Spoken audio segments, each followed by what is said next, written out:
And when you see stuff like a logo, like your guys' logo, that could go a number of different directions with the sound.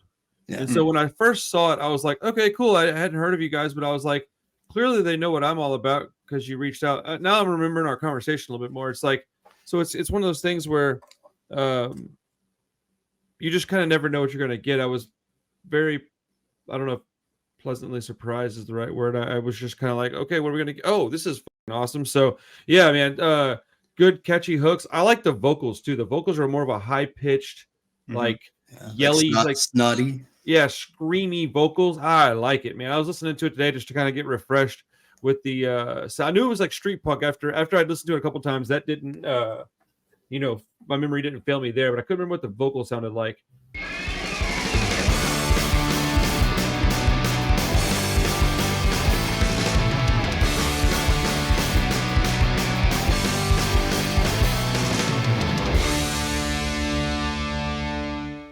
What's up, everybody? How you doing? Welcome back to the Punk Rock Review Podcast, man. I got special guests all the way from freaking Montreal, Canada, right? Montreal? Yeah. You just told me. I have a really bad short-term memory. My freaking memory is like, hey, I got it. Nope, here, you take it. So we got Frank and Joe, drums and bass for the like street punk band, the Ruffianz out of Canada. Dude, this is awesome, man. I think we talked via Instagram the first time, maybe. Yeah.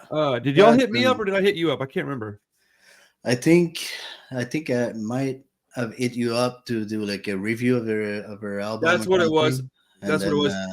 And then I sent you like a bunch of records for the shop, and for the review, I think I sent you like one album of the first album and the latest album we have.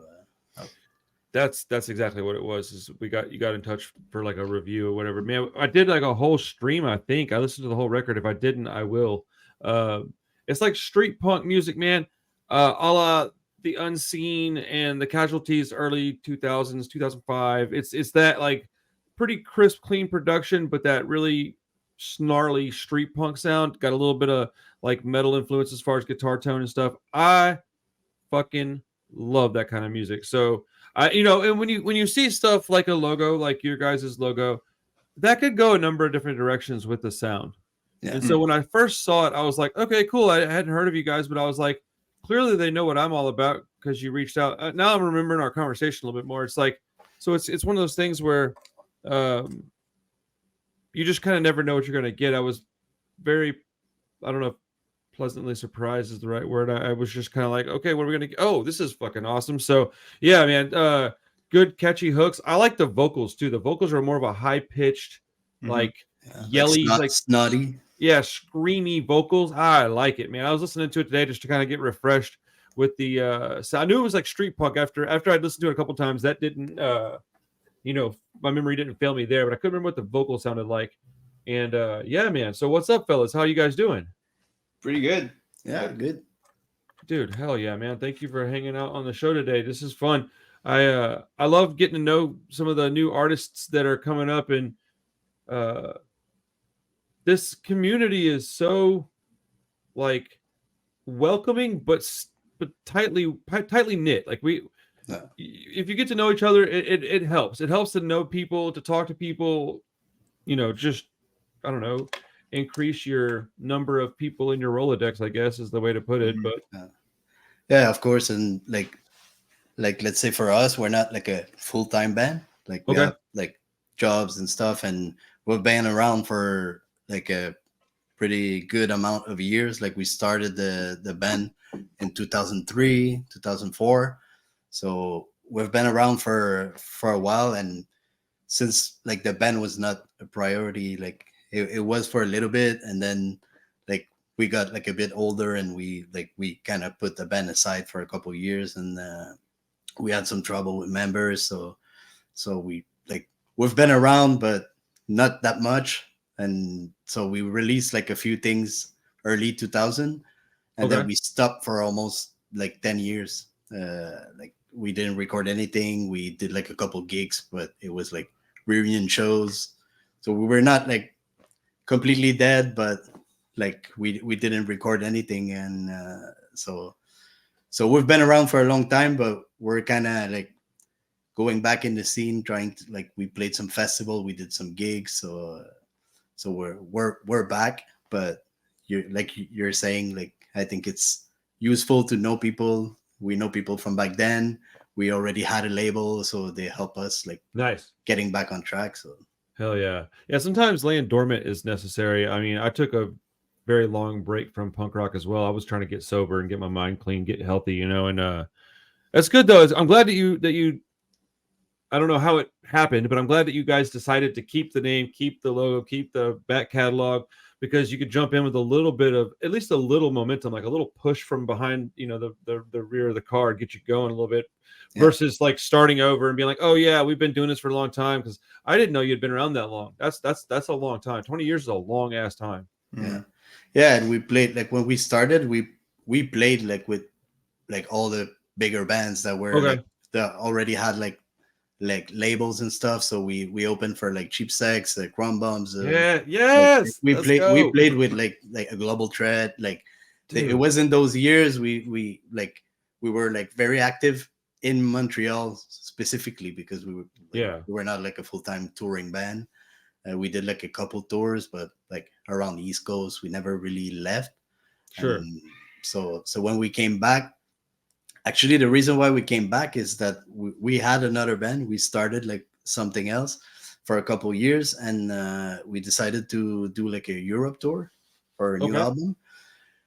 And like people have like asked us to like go to Europe for years. It's like since 2007, 2008, we were supposed to do like a tour there, and like when the band kind of split up,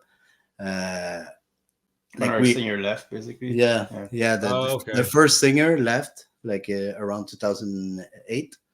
So that's tough. Yeah, so the album came out on CD. Like we were not touring, so it was like all like, and it's kind of hard to find someone that has this voice, and we didn't want to denature the band, you know. Yeah, I respect my band too much to like just to pick any singers to sing that type of voice. Absolutely. And with the same like emotions and all that. So yeah, we just started a new band instead. Okay. So yeah, so like it was David Disorder. You know this guy. So anyway, this guy, but okay. Well, he was booking a show in Berlin and he wanted us to play with Ruffianz. So we were just like, how do we do this? that is a problem to try to figure out an answer to, man. That's for sure. So like I was playing guitar in my other bands. I was like, well, I can go back on drums, and my drummer was like, well, maybe I can sing, and like we all just switch instruments around. Okay. And then that's how we realized that our drummer had the same fucking voice than our original singer. That's crazy. That's pretty fortunate, dude, to have somebody that can match the octave, match the energy levels. And then also, like you said, like the passion behind the lyrics has got to be matched as well. Yeah, exactly. It's funny, man. Like, so 2003 and 4. I'm a little surprised I'd never heard of you guys, but I'm way down in Houston, Texas, and y'all are way up in Canada. So like that's a long distance. And back then I didn't have a lot of money, so I didn't really have like internet. I don't think smartphones were really around quite yet, and so like it was a lot harder to hear about bands. I'm glad that you guys are back doing your thing because. Well, your album's fantastic. The latest one that you put out with the skull in the front. Hold on, let me pull the title of it. What's it called? The newer one? Straight Outta Dystopia. Straight Outta Dystopia. That's what I'm looking at. Yeah. The record has kind of like absurd production. Like it answers a lot of questions when you tell me that you've been around a long time, because I'm like, oh, well, that explains why it sounds so tight and so good, because this isn't new to you guys. Honestly, you don't look like you're old enough to have been around for 20 years. So that's I'm a little surprised that y'all are that age. That's crazy, man. So what's behind the name the Ruffianz? Where does that come from? Or does it come from anything? I don't know. It's like our original singer that found this. Okay. And yeah, I don't know. It just means like, what does it mean? Like I don't even know. Like badass person, ruffian, like someone that's like a bit bratty, rowdy person. Scoundrel types, like, you know, yeah. Little street kids and shit. Yeah, and it was like it fit with the attitude that we had like back in the days when you're like 16, 17 and you want to I don't know, like a little bit more violent than we are right now. And oh, dude, I'm way more chill than I used to be. I'm lazy now. I'm like, oh, I don't want to go out and start shit with people. Like, oh. But yeah, that's, exactly. that's kind of what I assumed it meant. I just, you never know until you ask. So I thought I'd give it a shot just in case you're like, oh, actually, there's a crazy story behind it. But, most band names, there's not crazy stories behind. Yeah. It's very rare that I hear somebody tell me a crazy thing about how their band name came and about. we were kind of looking at, like, we wanted something like original. So that's why like the Z came about, and like we kind of like yeah, because there was already a logos. band like in New York, I think a reggae band that was called the Ruffianz with a S, like normal Ruffians. Oh, okay. But we just like put a Z instead. Yeah, we were like, maybe like let's not have any trouble with like other bands that are maybe like more known than us, or dude, can you imagine if somebody did something like they just didn't know that there was already a band called The Clash, and then they put out a band, they're like, oh, we're The Clash. People would be like, what the fuck are you doing? Like, that would be hilarious, bro. Yeah, finding an original name or brand or like label name, YouTube channel name, whatever, it is getting harder and harder because so many people are very creative these days. So what was it? Was it a conscious decision to look into the street punk sound, or was that something that you just kind of like, hey, let's start a band, and then you started the band and then you naturally played that kind of music? In my memory, I don't think so. I think it was at the beginning we were playing covers, and it was like Dropkick and Lars Ulriksen and the Bastards, and we were just like trying out stuff. Yeah. And then at some point, I think it was Liker Piece, the first real song that we wrote. Okay. And our singer was just like, oh, I'm gonna try to sing this way. We were listening to a lot of Laboratory Crack also. We just tried to sing this way, and it was like, yeah, I think that's our sound now. So we just like keep on going with this. You just cited like all my favorite music, so that's awesome. We probably have a lot in common. And I see that Tyrant shirt you're wearing. That shit is fucking awesome. That band is hard as fuck, dude. Yeah. Love Tyrant.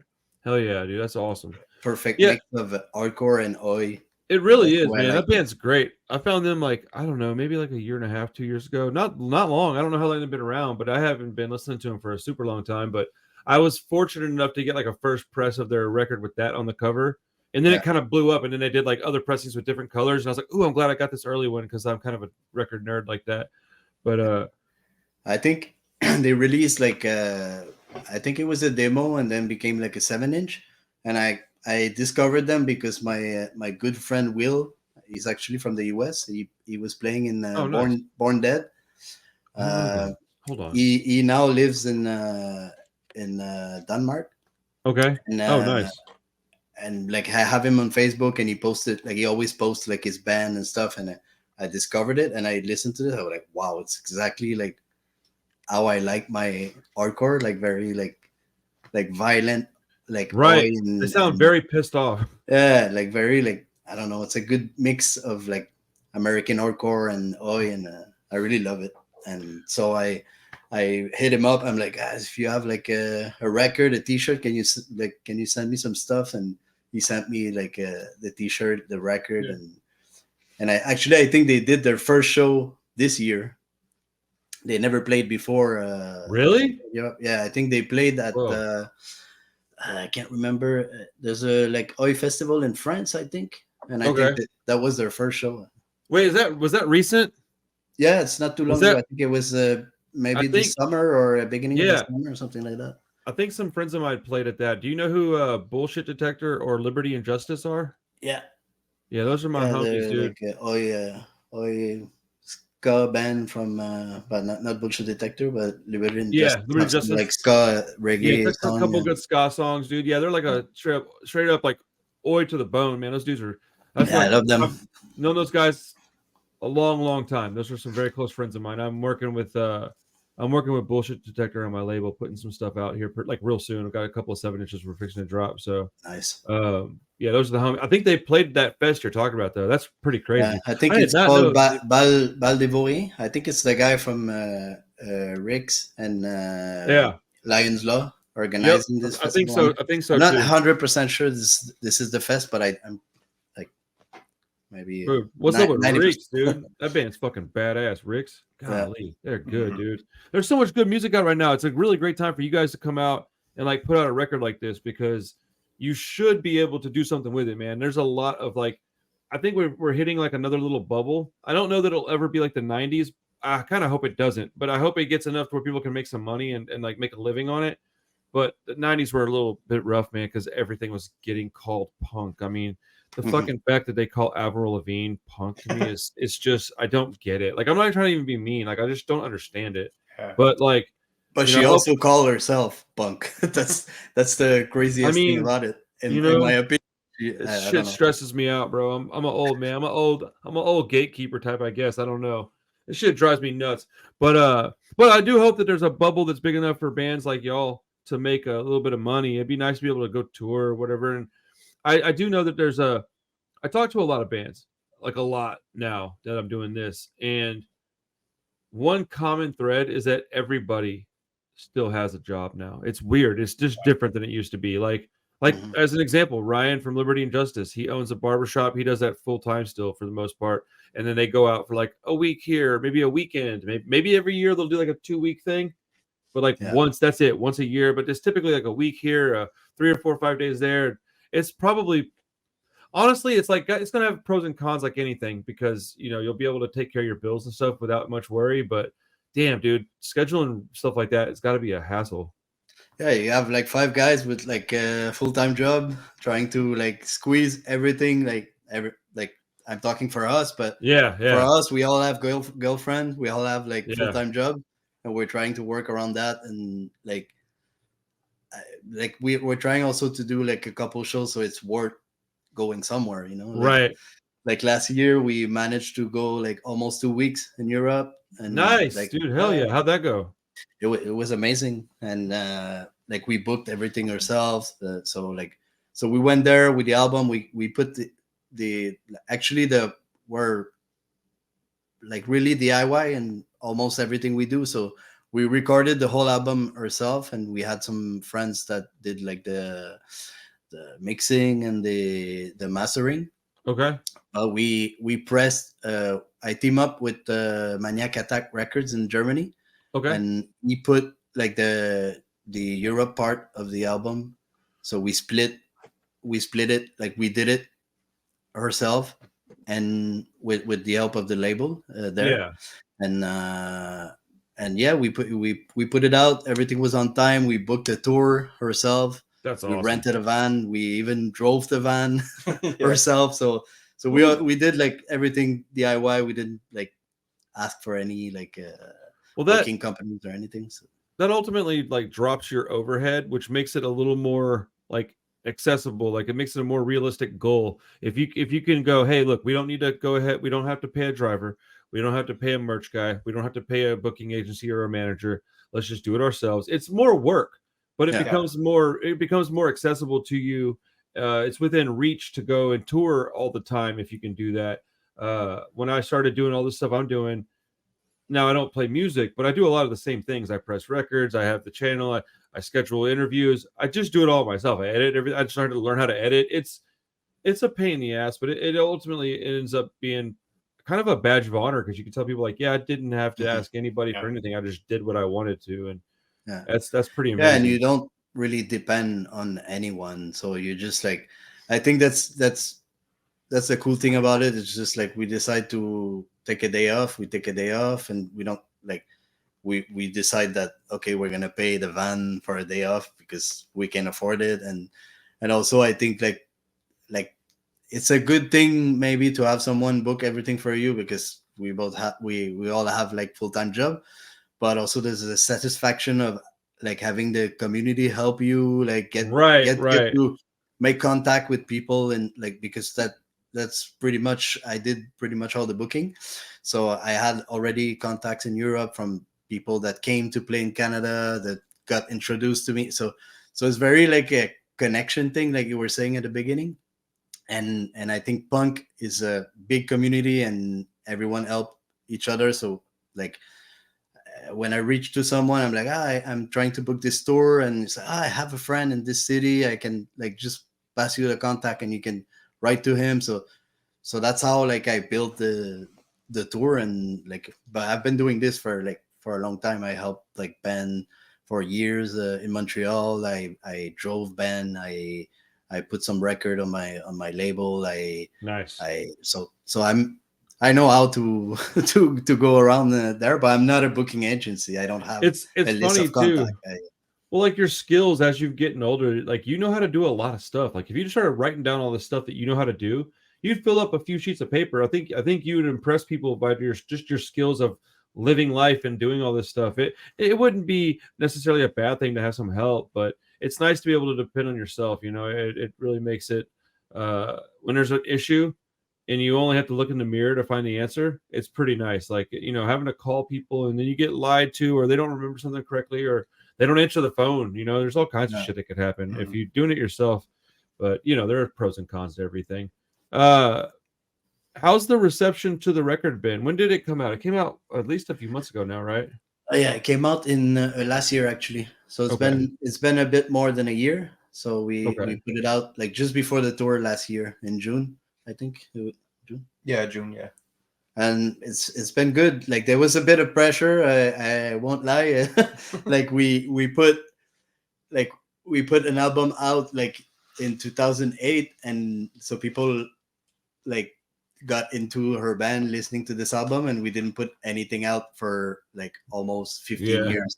That's a long time. It makes a bit of pressure if they like what we did, just to like match the energy, match the songwriting, and a new singer too.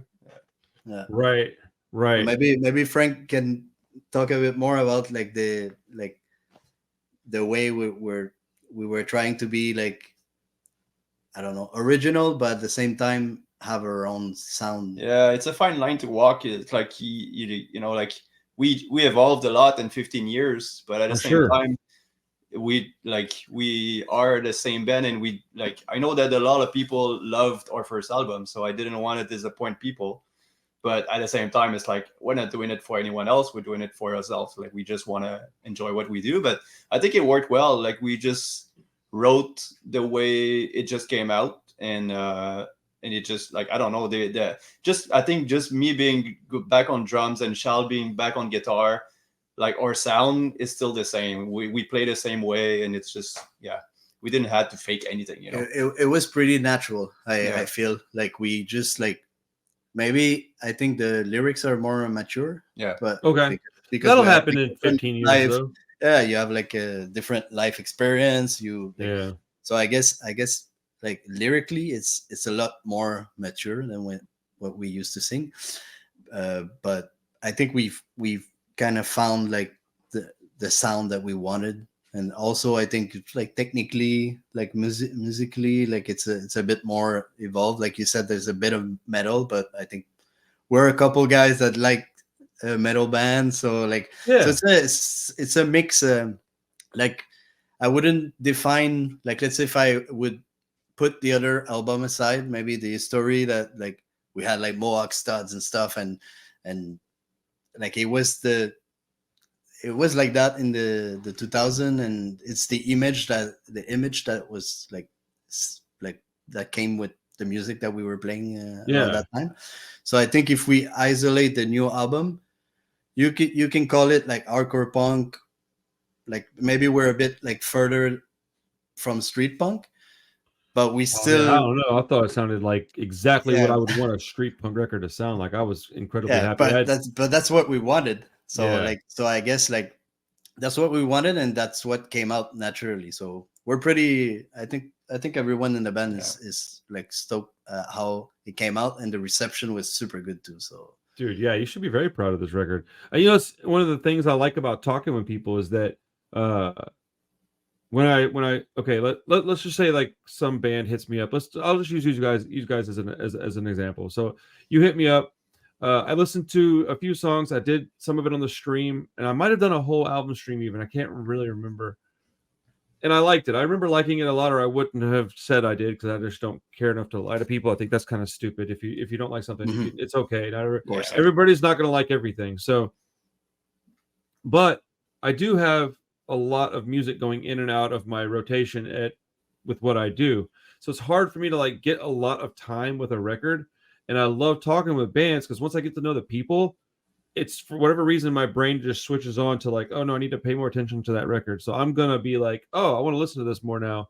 And whenever I'm doing my live streams, I'll play songs off of it more. So it really helps me when I get to know the artists, focus on their music a little bit. So it's just another reason for me to enjoy doing this. You know, I feel like the bands probably know that. I mean, and that's why I love your channel too, because like sometimes like I see a band and I just like listen to once and I don't know, I'm not in the mood for that kind of thing, and then I see the interview and like, oh, this guy looks cool, so like I'm gonna pay attention more to the record or whatever. And also I mean, I feel like it's a bit like seeing a show. Like when you hear the person talk, you have more like a feeling behind the music, and I don't know if it makes sense, but when I see a band sometimes that I didn't really like get into it when I listen to it, and I see it live and they have like something. Oh, that's like, definitely.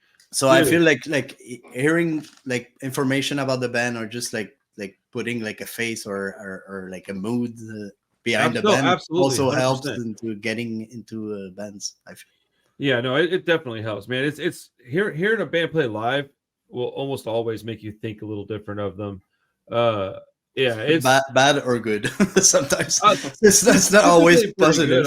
Good, typically pretty good, but you know, it's interesting, man. Doing this stuff is pretty weird. Like honestly, I fucking love doing it though, man. This is like the coolest life in the world. I get to do fun things and hang out with people that I enjoy and meet new people, because I'm starting to travel a little bit, so it's kind of nice to know people around the world. And you know, I want to go see, like I just went to Las Vegas a few days ago to meet Jesse Michaels of Operation Ivy and do the punk rock museum tour, and I'm editing some footage and I filmed it all. And it's like that's what's important to me. And people are like, well, why do you film it all if you were there? Like, be in the moment. I'm like, that is how I'm in the moment. Like, that's what I like to do, is I like to film it. If you were there watching me, you could have told, you'll see my footage. It doesn't look that great because I was standing there looking at him holding the camera and not looking in the camera. So like, you know, I don't know. It's interesting. Yeah. So when you guys set out to write this record, what was the process of writing the songs? How do you guys go about doing it? And are there any things that are like, I don't know, let's start with that. What's the process on you guys writing songs? Well, I think the first song, it was Faster and Stronger, because at the beginning I just wanted to test out how do we write songs with this new band, basically, because like there's a new singer and Alex, the guitarist, was not in the original. So we're just like, okay, how do we do this? And I wrote some lyrics and I sent it to my singer. And so we just basically wrote it together. And then everyone else obviously brought their parts to the song. But like the skeleton of the song was like made just by him and me. Okay. And it worked out pretty well. I think it's one of the best songs on the album. So then we were like, okay, let's do it. Like, let's write more songs. And then usually it's more like I write lyrics on the side, because my singer is pretty bad in English, so he doesn't really write lyrics. So I write all of it, basically. Oh, that's cool. Yeah. So I write lyrics, and then we meet at the jam space and we write riffs and we put songs together, and then we just mix the lyrics with the music. That's generally the formula. Sometimes there's exceptions, but that's most of the time that's how we do it. That makes sense, though. You know, it's funny, whenever you're like crafting an album, it's essentially a playlist, right? So you want to have like a particular flow that goes in and out of it. Yeah. Do you guys think it's smarter? I guess, I don't know, your album's put together pretty well. How many songs are on it? Man, I wish I had a better memory just to sit down and like remember shit. There's so 13 songs, 33 minutes and 10 seconds. That's fucking perfect, actually. I can't stand when I get an album that's like 13, 14 songs, but it's like 70 minutes. I'm like, what the fuck are you saying? 70 minutes that I need to hear. It's getting far from the classic punk song, right? Under 2 minutes. So I think we have like a good mix of like, we have some songs that are like about 2 minutes. We have like 1 or 2 songs 3 minutes, but most of them are like around 2 minutes, maybe a bit less. Well, especially if you're playing fast. Like, think about your drummer. If you got like a 7-minute song, that guy's gonna be exhausted when he's done. Yes. Like, and the way the singer sings also, like we try to put like we kind of have like long like since Frank writes a lot of the lyrics, sometimes I don't could care. be it could be like a lot of lyrics for the length of the song. So Okay. you just need to like put them inside like a short period of time. But Right. we're not too much into cutting lyrics. We're more into like fitting in. Yeah. So sometimes No, there's a a lot of bunch of lyrics. bands, dude. Shit, Rancid. You'll listen to their stuff and like read the lyrics, and he'll just cut an entire part out of a sentence so he can make it sound the way he wants it to sound. I was more like you guys when I was doing a band. I used to sing for a band as well, and I would write the lyrics completely separate from the music. Like I would write basically pages and pages and pages of poetry, and then I would bring it to the practice space, and then we would play, and I would just go dig through it and find something that maybe felt like that's the right sound for it, and I would try to cram a bunch of shit in there. And my friends are like, "Bro, what are you doing? You're gonna thrash your throat before we're even halfway done with our set." That was the hard part. I really used to appreciate 90-second songs because I could bang those out all day. Yeah. Yeah, but sometimes like it's a bit tricky when then you try to make like a set list for the shows, and you need to consider it like, okay, this song is like pretty crazy. If we put like a block of 3 songs that are pretty crazy like on vocals, or like so we try to just like help him a little and give him some break and just put some of the songs. But I think most band most band that have like someone like yelling, like a screaming vocals, I think you need to be considerate of the voice of the singer, 100%. especially if you do like a 40, like we're mostly doing like maybe between 30 and 45-minute set usually. That's so that's a long time for a band like that. Yeah, for sure. yeah, so because we open sometimes, but most of the time now, like we've been around like long enough, we usually like finish the show, or like we play like like second to last or something like that. So we need to have a longer set. Right, that's the good stuff though, man. That's a good problem to have, to be in that slot. That tells me a lot about your the way you're looked at in the community. If you can get those kind of slots often enough, you're doing something right. The dual vocal thing, like 2 vocalists, that's always something I wanted to try, but I can't play guitar and sing very well, like really at all. So like trying that would be, it wouldn't work for me because I can't be the second guitar player. But you got bands like Rancid who have 2 singers, and then even NoFX, they've done it where Melvin has sang a lot of the stuff on stage. Yeah. Are you guys fans of NoFX? Yeah, I didn't listen to a lot of NoFX in the recent years, but like I used to love it. Yeah. How do you feel about them? Same for me. Like it was mostly I got into like the earliest stuff, like Rib. That's my favorite album by them. It's my favorite album. Yeah. And then like I went from there. Like sometimes there was like a couple songs of the newer stuff that I like, because I like the way Fat Mike plays bass, and so it's very creative. It's a creative basis. I think it's like very out of the box way of playing. He's doing like weird stuff, and like he's doing vocal at the same time. They're musically they're super good, and the message, like I like the humor, the irony that they bring. It's like, of course they are like a bigger band, like a more commercial band, but they have like, I don't know, I feel like they have like a punk attitude. And yeah, I mean, they've never signed to a label of any. They've always been DIY. They may be kind of big, but they did it themselves. They never signed to a bigger label or anything, which I like. I respect that. I mean, I don't care. Bands can do whatever they want. I don't give a shit. If you're making music that you want to make, I don't care who's paying you. Exactly. I just think it's funny because NoFX, they're not everybody's favorite band, but they got something for everybody. Like everybody could like at least one NoFX song. I just think it's crazy that they're retiring all of a sudden and people are surprised. I'm like, dude, they've been around 41 fucking years, man. Like, let them go do something else, dude. It's crazy. Yeah. I still think that The Decline is the best song ever written in the whole world. Like, do you really? I think so. I mean, fucking hate that song. You hate that song? Gosh, yeah, it's not even that good, bro. Like it's got some good parts, but it's long and pretentious. All they did was take an EP, pull the spaces out of between the songs and call it the decline and go, look what we did. We're artists. Like whatever, man. It's cool. Okay. Like whatever. I like to just push people's buttons a little bit. I don't really give a shit, honestly. I don't care. I'm not gonna listen to it. It's too long. But it's objectively very well made. That's for sure. I couldn't write something like that. But I like people freak out about that song so much it just pushes me the other direction. If nobody ever mentioned it, I'd probably like it all right. I'm an idiot, dude. Like I have no qualms about the fact that I'm a dumbass sometimes. What are y'all's favorite bands to listen to, just like in general, like on a daily basis? What's in rotation at your house? I listened to a lot of Dummy Toys recently. Who? You know that band? Dummy Toys. It's a Chinese all-women band. No. Wait, how do I spell that? Dummy, Dummy Toys. Oh, Dummy Toys. Man, my hearing's bad too, dude. I've never even heard of that before, but I want to check that out. Yeah, we've seen them when we played at Rebellion. I was fucking blown away. Live, they're fucking amazing.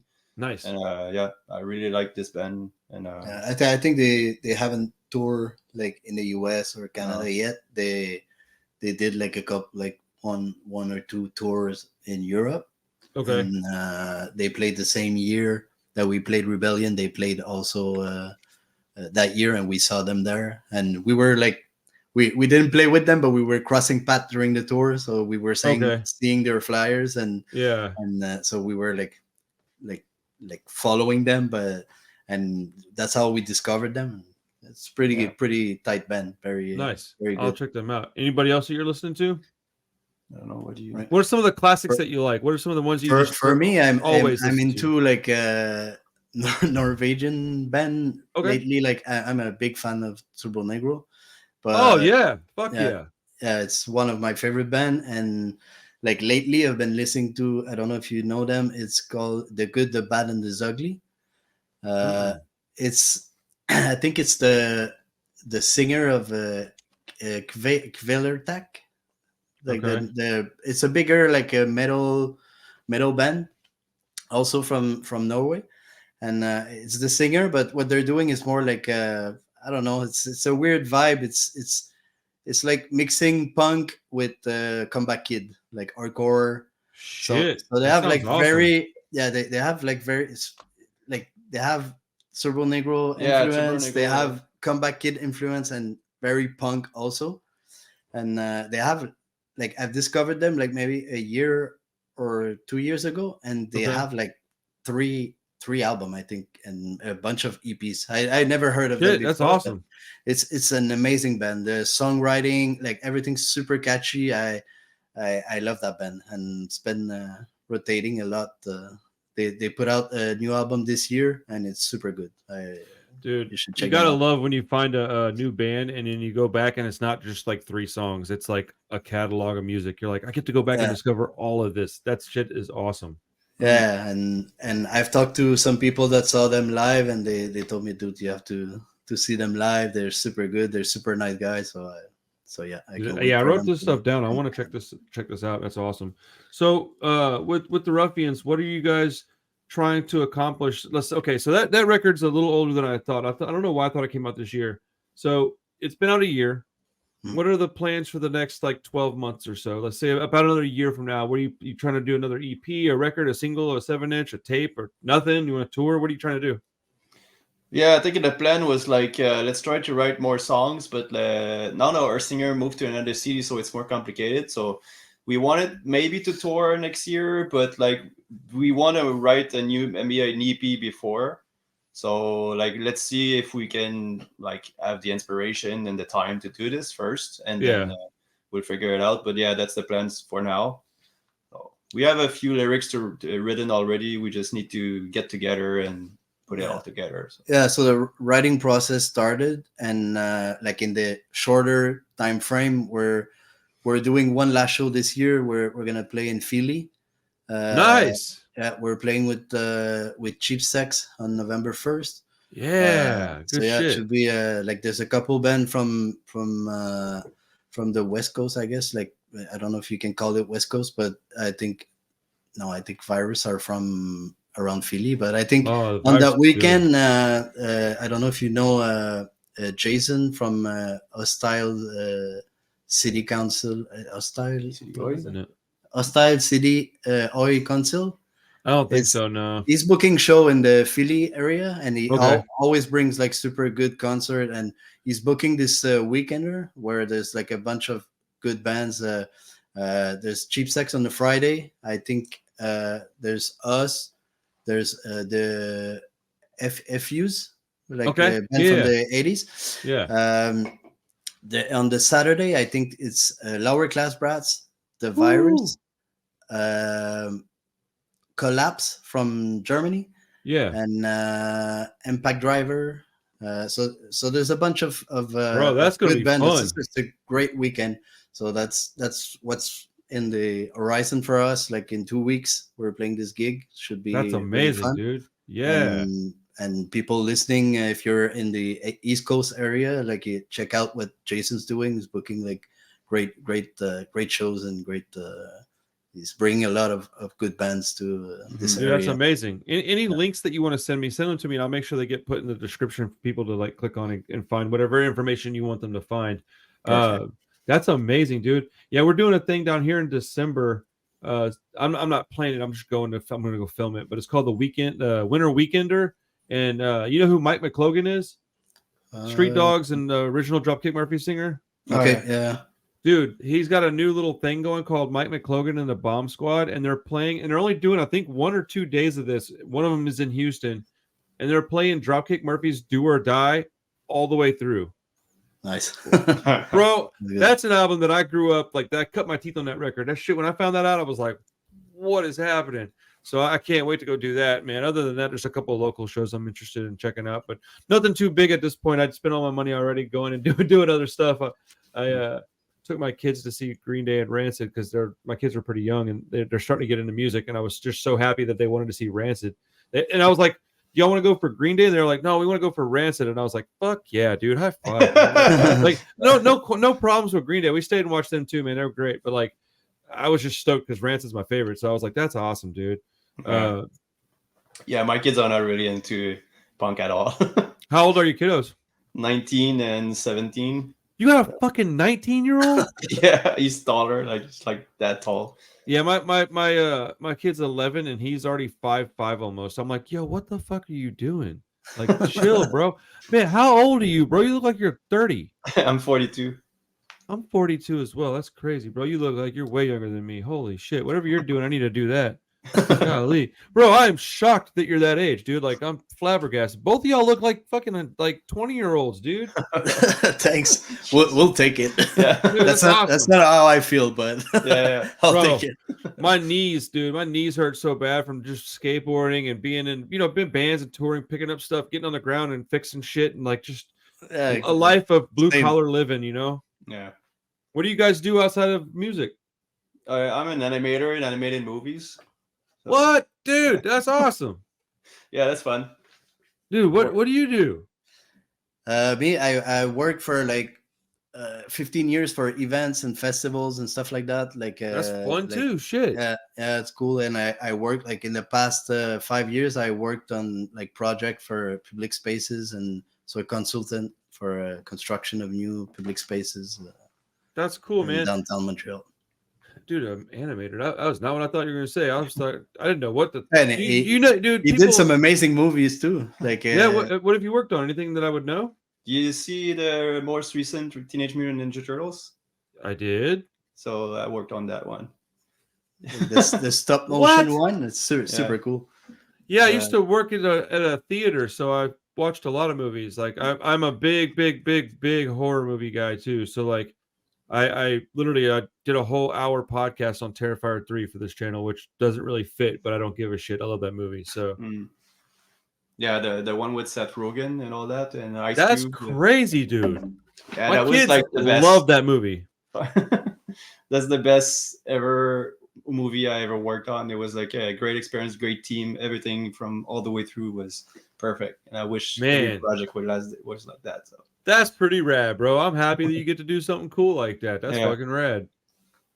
People that tell me like, oh, you got a pretty interesting job. I'm like, yeah, it's all right. It's fun, man. I mean, I don't know. I don't like to take it for granted. So I like to like play it down a little bit. Like, no. I just do, interviews, but like secretly, I'm super stoked to do all this shit, man. Yeah. I feel like a little kid all the time, man. I get to talk to people. Like when I got to talk to Perry from the Templars, I was so shocked that he reached out. I was like, what the fuck? I was like, this is so cool. But you know, to people outside in the regular world are like, oh, it's just some punk band. I'm like, yeah, I guess to you, I mean, not to me. Yeah. Like, but so have you guys played outside of Canada much? I maybe you might have already touched on that. If you have, I apologize. If you haven't made it down to Texas yet, have you? No, No, not yet. man. But Man, we have some like friends. We're friends from the guy from the Crum Bombs. Dave. They've been like friends with David for like probably 20 years, like something like that. No shit. Yeah, like I met them. We played with them when they first toured Canada. I think it was with Cheap Sex. No, Lower Class Brats. Yeah, they were touring with Lower Class Brats back in the day. That makes sense. And we opened for them, and that's how we met each other. Actually, they had like their van broke into. I think like Dave like said the story like I think he wrote it in like the tour chronicle or something. That's but awesome. that's how I met them. They got their van. We were partying pretty hard, and when we got back to their van, the van was broke into, so someone broke the window, took all their bags, all their passport, all their stuff. Yeah, I think even one of the guy, I think the guitar player had like the engagement ring or something. Anyway, they stole a bunch of shit. So I bring them to my house, and I had a garage at my mom's place, and I fixed their window before they went back on the road. Damn. And that's how we connected. And after that, we saw each other on the road. We kept in touch for many years. And yeah, Dave's a super cool dude, man. I really like him a lot. I can't imagine what I would feel if somebody stole my fucking passport in a different country. Yeah, I had to drive them to the police station to make like a declaration and stuff. Can't remember. I was like pretty fucked up from the night before, so I don't remember all the details, but it was pretty fucked up. They were like they were scared that they wouldn't be able to cross the border. Right? Yeah. I mean, if you were in Mexico and that happened, you might be out of luck, dude. Thank God Canada's a little more chill. Yeah, that's crazy. Yeah, but still, it's still a thing. Van being broken into, like in downtown Montreal, it's pretty it happens a lot. Jeez, dude, that's fucked up.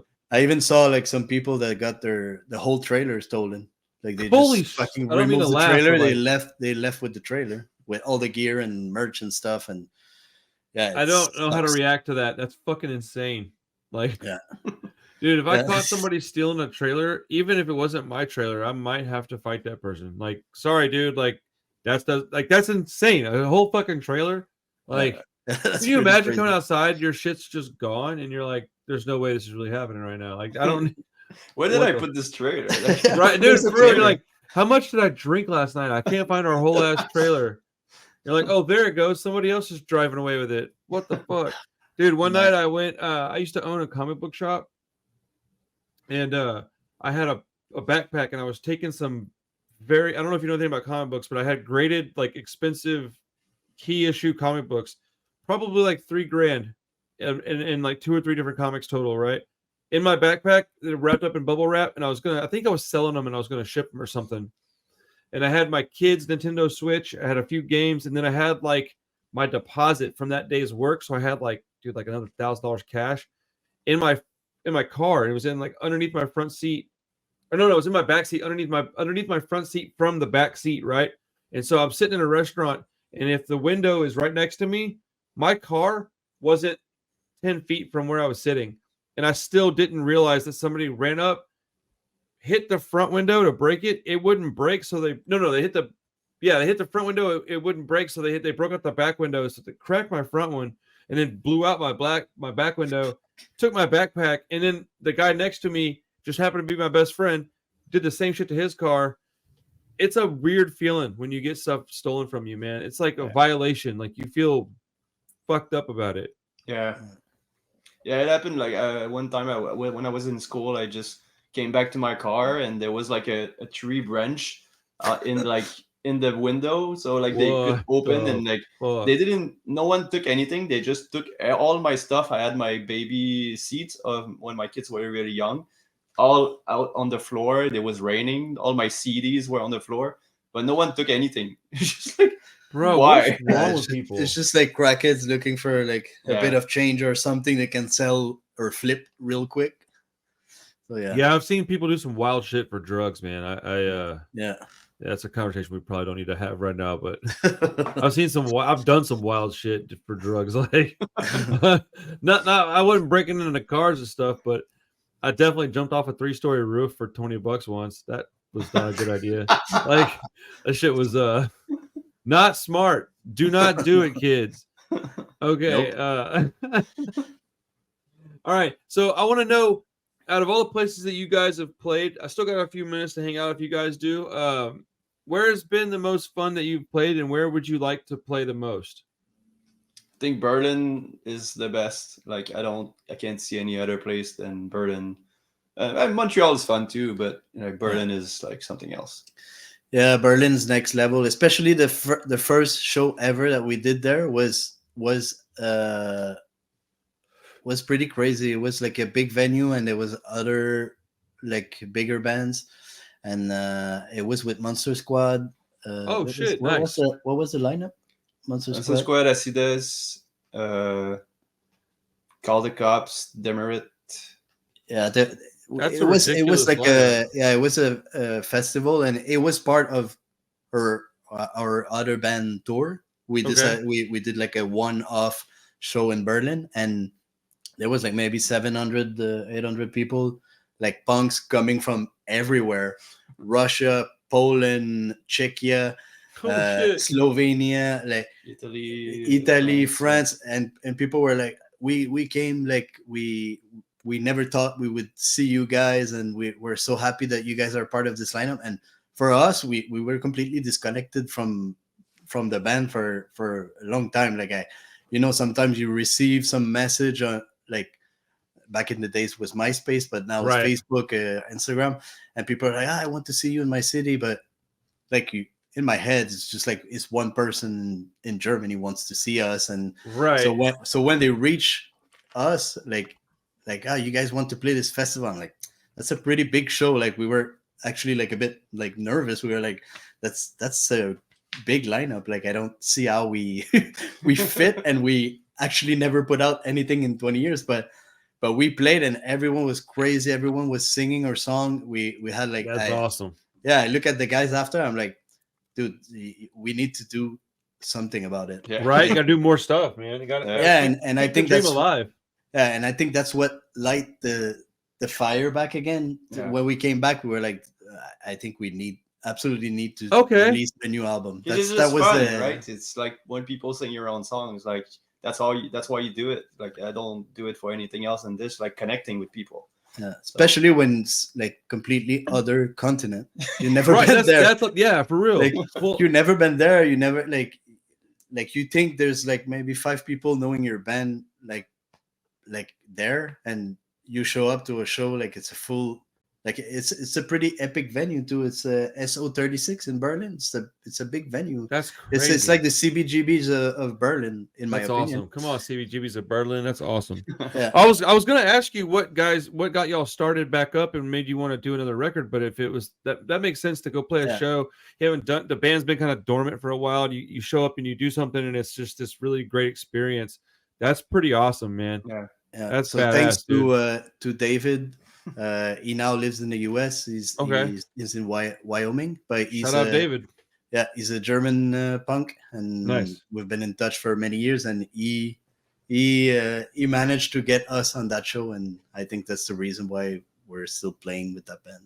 That's badass, dude. Where are you guys trying to go in the near future, or let's just say future period? Like, where's your dream?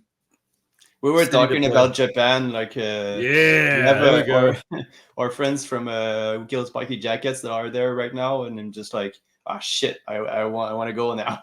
Yeah, Japan's been in the plan for many years. I drove a Japanese band in the US and Canada, and we've been in touch with this band and this guy for a couple of years, and we didn't get to plan the whole thing yet, but it's always been in the plan. We of course want to go back to Europe because we have like I think that's our biggest crowd is there, and Isn't that wild? California and Texas is also like we know a bunch of people, and I know that we have like a good fan base there. So you would do well in Texas, I'm sure. We love street punk down here in Texas. So we might do like a little West Coast, like a couple days, like maybe a week or something, and hit like a like Houston, Austin, like a couple dates in California. And man, if you did that, I would probably definitely be at. Well, I would definitely be at Houston, but I'd probably go to Austin too and film both of them. That would be fun, man. Yeah, I would love to hang out with you guys in person. That'd be badass. I don't drink or anything, but I'd definitely drive you around. that sounds good. Isn't it weird how everything's so fucking big in Europe, dude? Like all the punk shit is just so big over there. Yeah, I don't get it. I don't understand it either, bro. I'm not mad at it. It's a like there's a reason why like you see bands that are not touring the US that much and they go to Europe like twice a year, 3 times a year sometimes. If you look at like I don't know, it's the way the reception there is different. Like in the US you drive for hours and hours and hours and then you get there and there's like 15 people. Sometimes could be 200, but sometimes could be 15. So I think the touring condition for street punk band, hardcore band, like DIY underground band. I'm not talking about like the larger, I know stuff like the larger like broader audience of punk. But for a small DIY band, I think it's like that's why they pick like some cities. Like they're gonna do like Boston, New York, Philly. They're gonna go to the other side. They're gonna play like a couple days in California, a couple days like. So that's why it's hard for a band. Like you don't see like big tours like you used to, like Virus doing like fucking 35 dates, like 30. Like those are deadly tours. That's crazy. Like when I see that in the US, I'm like, if you're not careful. Yeah, and physically, like driving like all this distance. Also, I don't think it's viable, like money wise. Like it's you don't like in Europe. You get like very good condition. Like you're fed. You have a place to stay. You have the money for the show, money for gas. So I think it's something that maybe not promoter, but the punk community need to learn from. Like if there's more promoter like doing that, like doesn't have to be like every small city try to because it gets expensive. I've been booking shows and when you book like a hotel room, you pay food for the band. Like it gets expensive. Like you spend like a couple $1,000 bringing a band and like not many people show up. Like it sucks for the promoter and they get. But if there's more group of people together that raise money by doing other small local shows and they open like a DIY space where they can have like some rooms for the bands and we have like a bar in Montreal and they it's called Turbo House. Okay. And they actually rented like an apartment on top of the bar. So now they're like bands that are playing there can stay there. That's badass, dude. Yeah, but it's that kind of stuff that could help like the punk community, I think, in the US and even in Canada. Like those conditions need to be met, I feel, for band to consider touring like bigger doing bigger tours. Right. Like doing 20 dates when you're like sleeping on people's floor and could like 20, 30, like sometimes 40 dates like could be like deadly. I'm too old. Like even me being down in Houston, like it is 2.5 hours to Austin, 3.5 hours to San Antonio, 5 hours to Dallas, like, and that's just in my own place where like I call that local. And so driving like Texas got missed a lot back in the day because of stuff like that. So bands typically do weekends or maybe a week here or there, but doing these big giant tours, like you said, is pretty unreasonable right now. It's to ask somebody to do that. I've always thought it'd be cool to take those big ass shipping containers that they convert into these mini houses. Yeah. I always thought it'd be Like, cool to get yeah. one or two of those things and just convert it into like a big ass bedroom with like 6 beds and some storage, an air conditioner, and maybe like an ice box or a sink or something, to where you could have a venue and then bands could, if nothing else, they could at least sleep in there. Maybe on the Yeah, property. even like a trailer, like even an RV or something. Right. Doesn't have to roll. Doesn't have to. You just need like a place where people can take a shower, get some rest, like go back on the road. An RV would be a good idea, actually. Yeah, it's the only thing you need. Like, so when you spend money on like hotel rooms or like rooms now, it's a bit easier to find Airbnbs, but price are. I don't want to give money to Airbnbs. I don't like it. It's not like I prefer to like give money to someone to live at their place, and I don't know, like Yeah. keep the money and the into the community, you know. Keep Like, the money in the hands of the people that deserve it, not these rich yeah, fucking people. Yeah, I totally understand that. Yeah, man, touring is a very, it's obstacle filled, man. It's hard to do. To nail down a tour is difficult. I'm glad you guys are playing music though. I really am. I like your band a lot, and I'm glad that we got to talk for a little while. yeah. Do you have any friends or anybody you want to shout out before we get out of here? Maybe Unwanted Noise. They're our friends from our jam space. We really close. They're playing in Philly too. Like at the same. What was it called? Unwanted Noise. Unwanted Noise. Hell yeah, dude! Shout out Unwanted Noise. Yeah, they just put out like they put out like an album not too long ago, but just got released. They just got their LP in the US, so you can buy that from a couple labels: Dismantle Records, Truck Stop Record, and in Canada, Pills Record. I know Dismantled. I know that. Yeah, he put out Unwanted Noise Nice. album. It's also like a street punk band from Montreal. Okay. Yeah, and maybe like a couple other bands from Montreal, like Béton Armé, doing a super crazy job. Oh, they're so good, dude. That band's really good. I forgot they were Canadian. They're fucking great. Yeah, man. Montreal, like they are everywhere right now. So dude, they're huge. I love that band. Yeah. All that French shit, I'm loving it, dude. All the French cold oi stuff. I did a whole video on that stuff. I love that little subgenre of music, man. It's like the only way I'm gonna ever listen to anything remotely post-punk or new wave. I don't like that shit most of the time. But if you add some like real good punk rock roots to it, I'm interested. Yeah, it's perfect. I like that vibe too. Oh, it's so good, man. Before I get out of here, is there anything that you guys want to talk about? Any subject that maybe we didn't tackle? Any topic you want to talk about at all?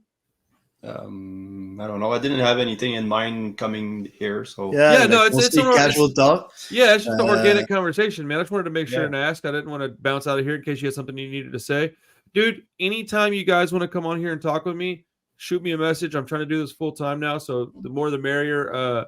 You ever have like an album or an EP coming out or whatever, or you got to do a tour, please let me know. We'll get on here and we'll talk about it. And my audience is growing every single day, so the more I can help, the better for me. I'm down to do it. So that's great, man. We like what you do, and we support it. So anytime. Well, shit, yeah, man. The Ruffianz, dude. Check these guys out if you like street punk music. It's really good shit. You're from Montreal, Canada. Quebec, God, Canada. Bro, what's up with my I mean, in my head I'm going there from Montreal, Canada, but my mouth wouldn't fucking say it. But dude, people are like, this host sucks. And I'm gonna be like, yeah, dude, I kind of do sometimes. I'm sorry. But yeah, dude, I really love that latest record that you put out, and I'll put it back in rotation on the channel a little bit too. And fuck yeah, man. In the future, let's talk again. Cool, man. Cheers, all right, man. Fellas. Have a great day, guys. Ciao. All right, everybody. Thank you so much for watching the show. Like it, subscribe, all that shit. We'll see you next time on the Punk Rock Review Podcast. Peace.